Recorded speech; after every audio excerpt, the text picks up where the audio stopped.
Hello everyone, Bard here, and welcome to some more of Matrix Month.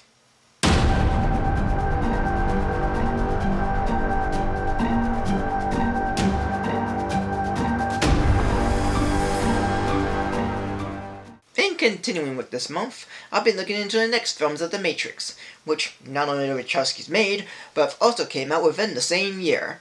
And we'll begin with the second film that was released in the summer of 2003, The Matrix Reloaded.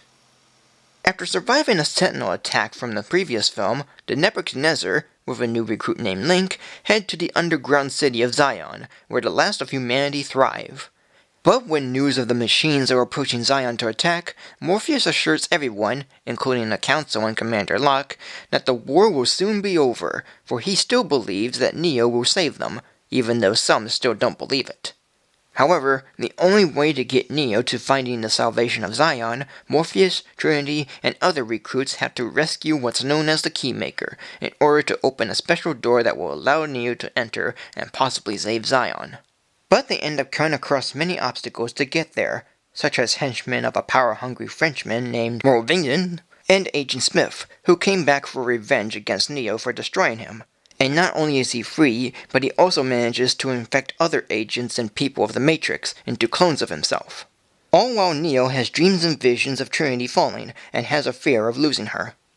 While the first film was fine by me, this one, in my opinion, did its job a little more better. It does have problems, but it's still better. And a lot of it comes from the characters, action, and effects. For the effects, they are more updated from the last film.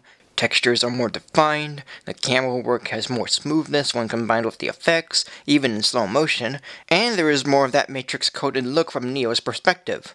Though when Neo's flying or fighting hundreds of Agent Smiths, he tends to look more like a character from a video game. Still, the effects are pretty well done for what they offer. The action's a bit more upgraded. There's a lot more of it in this one than the last film, and it went all over the place. Neo fighting off lots of Agent Smith clones, as well as fighting Morvian's henchmen, and a highway chase with cars crashing, trucks exploding, and a motorcycle getaway. All with good stunt work, music, and effects. The characters have more of a development to them, not only with the old characters, but how they relate to the new characters, and even the new characters offer nice touches. From relationship problems, to conflicts of what's right or wrong, and to the relation of humans and machines, and which one has better control. And together they make good and sometimes intriguing conversations. But the one issue that I have with this film is the philosophy.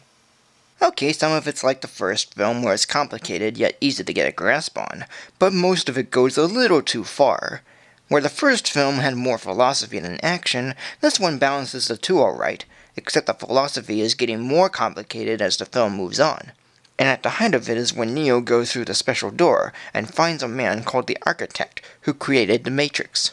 And while I do get his reasons for wanting Zion to be destroyed and how the Matrix was originally flawless, the lead into it is way too advanced to catch and understand his theories. He talks of how Neo fits into it all, how the Oracle plays a part in it, the idea of choice being a problem. It's pretty much a mess.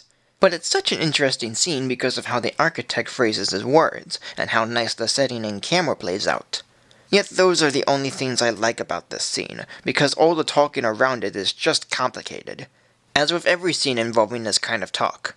So overall, it's just fine, but it overstays its welcome.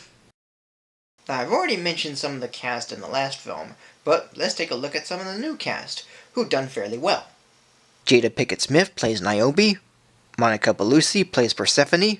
Lambert Wilson plays Meridian. Helmut Bakaitis plays the Architect. Harold Perrineau plays Link. Randall Duke Kim plays the Keymaker. Harry Lennox plays Commander Locke. Anthony Zerbe plays Counselor Hammond.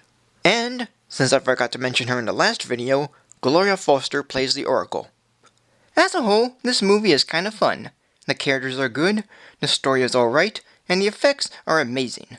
While the first film was mainly a fine tour de force in science fiction in terms of philosophy and effects, this one, I'd say, did it a little more better, and many of the action sequences did get bigger, and I got to know more of the characters, setting, and ideas that were established before. Though at times it does get a bit complicated with the philosophy bit, yet I could still get what they're saying, even if it's a lot. Despite that, however, the rest of the film is pretty much good, and with the third film teaser played at the end of this one, I would say that this film did a nice job of continuing the last film, but in a bigger scale. So today, this movie we're gonna rating of 3 stars. So thank you for joining me. Like, comment, subscribe, follow me on Facebook or Twitter, and tune in next week for more of Matrix Month.